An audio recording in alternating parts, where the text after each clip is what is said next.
Vous avez essayé le contour aussi sur les formes, en activant le calque de la forme qui vous intéresse.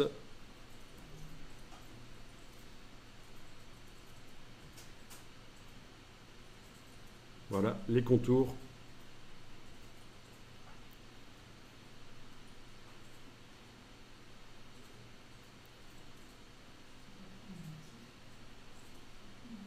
Bien.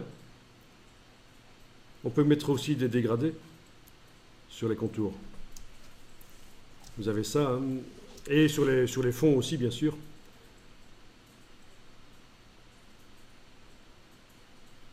Ou des motifs, oui, vous avez raison, des motifs aussi.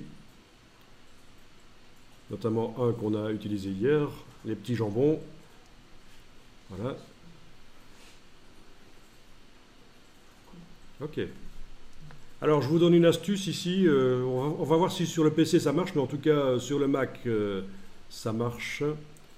Plutôt que de modifier l'épaisseur du contour avec le curseur ici, dans certains logiciels Adobe, vous avez la possibilité d'enfoncer la touche contrôle du PC ou commande du Mac et vous avez une double flèche qui apparaît. Et en faisant un clic et glisser, ça modifie. Vous avez ça? Donc touche contrôle du PC, commande du Mac. On a le curseur virtuel qui est là.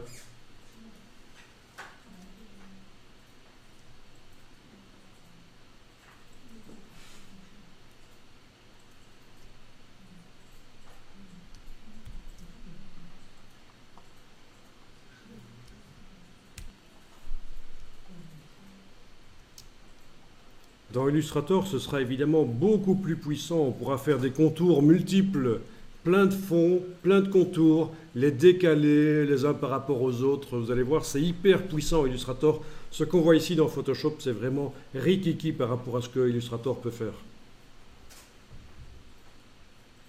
Si on veut obtenir des choses bien ici, il va falloir dupliquer manuellement, ça va être compliqué à gérer, alors que dans Illustrator, toute la gestion des fonds multiples et des contours multiples est vraiment intégrée et facile. Si vous vous posez la question, tiens, est-ce qu'on a encore besoin d'Illustrator si on a ça dans Photoshop? Ben oui, Illustrator permet d'aller beaucoup plus loin.